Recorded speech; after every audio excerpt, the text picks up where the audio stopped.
Hi everybody, it's Mary. Welcome back to the channel. We are having fun with Neat and Tangled Koalifications. Before I show you these cards, let me talk about this one real quick. So I did this card for Craft Galley. I'm a design team member and it's over on their YouTube channel.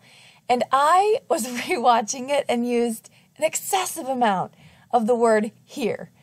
I challenge you to go over to that video and count how many times I've used here and then email me. And I will send you a prize if you get it right. So a little fun we're having there.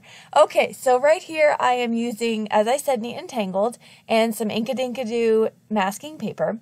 And I'm going to do kind of the opposite technique that I did for the design team project. So I'm going to place down, this is Kansan XL watercolor paper, very important for this technique.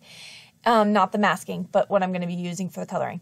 And I'm going to get to my Distress Oxides. So here I have Peacock Feathers, Cracked Pistachio, and Twisted Citron.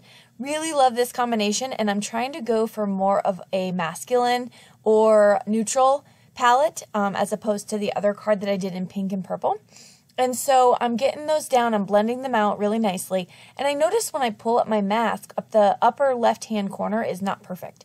So what I did was I tried to remove it with water, it didn't work, so I just went in with a white gel pen, and this is a Uniball, and I just kind of made that crisp.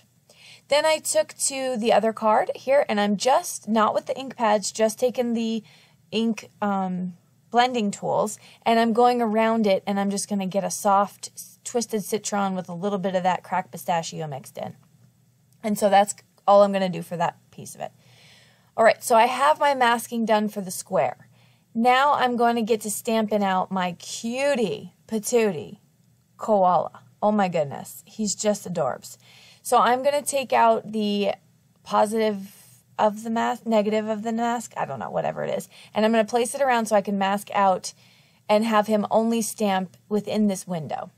So I am using VersaFine Onyx Black ink because I'm going to be doing semi-watercoloring, you'll see in a second.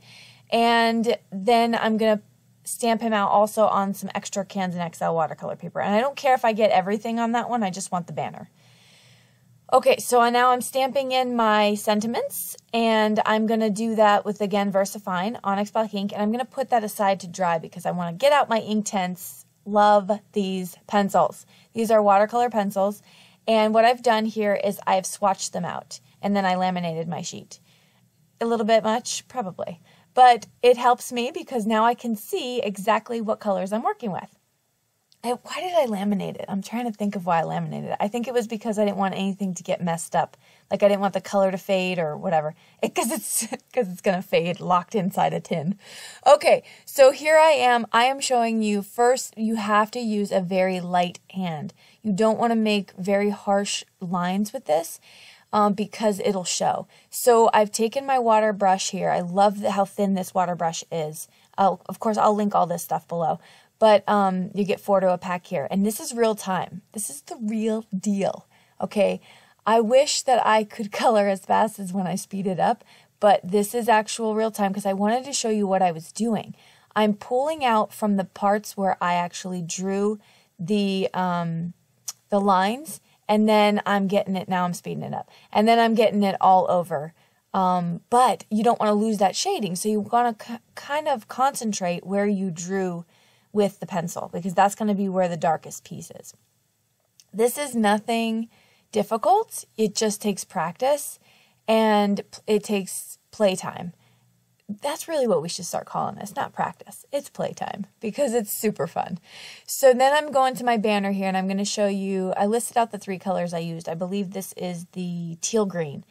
And I'm going to show you, this is the first pass. I let them dry and then I'm going to show you right here. I've already done the bright blue, but I'm going to go back in for a second pass just to kind of show you how you can darken up and saturate that color a little bit more if you want. And so you have full autonomy to do that, right? Because it's so much fun and because, well, darn it, it's crafting and you can do whatever you want.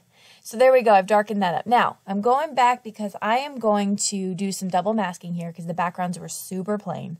Pulling out an oldie but a goodie Sheltering Tree from Stampin' Up! With some Stampin' Up! Inks. And I'm using, I think this is chocolate chip ink. And I'm just going to stamp this tree over my koala. course, because my koala is masked, all of this is going to fall behind him, which I was a little skeptical at first because my trees are at an angle, but I really like it. It almost looks like some sort of funky picture that he's taken. You'll see. So then I'm taking out the bushels, and I was inspired because we are going to DC to visit in April, and that is when the Cherry Blossom Festival is happening.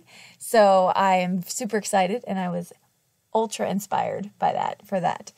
Okay, so there's my little guy with all the trees and all the fun. I'm going to cut him down just so you know. It's not going to look at a weird angle.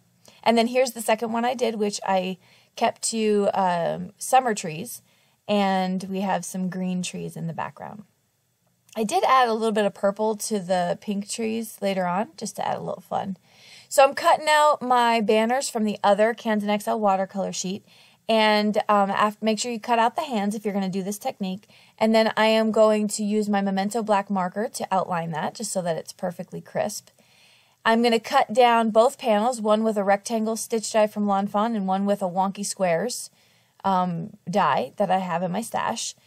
And then I'm going to take off some 3M foam mounting tape, and I'm going to take off the release paper from both sides so that I can bend it around, placing those two banners on top. Pulling out my Score Buddy, and I'm going to use both A2 size cards. However, one of them you'll see I'm going to cut down. Tombow Mono to adhere, because you know I like that WR. Who remembers what WR is? Wiggle room. Okay, and then I'm going to take actually a brown marker because some of that didn't stamp so well because it is watercolor paper. So I just traced over that. Got some fun foam on the back of this one. And once I get that fun foam down, I want to make this a square card because all that excess on the bottom is just for no good reason. So I'm going to line this up in my Fisker's guillotine, and there we go. Got a little square card. Easy peasy. Last step that I'm going to do, almost last, I'm going to take my Sakura gel pen, which I love these gel pens. They give such a sheen and gloss on whatever you're doing. In fact, I have a multicolored set, but I use mostly the black. And so, yeah, just make his nose nice and shiny and his eyes. And then this way he stands out. And then the last step is some Spectrum Noir for the sparkle for the banner. Thank you so much for joining me today. Hope you had fun and got inspired with this card. I encourage you to head over to Craft Galley channel, check out my video, count the excessive heres, let me know. I'll send you a little something. And until next time, I hope you have a wonderful day. Bye-bye.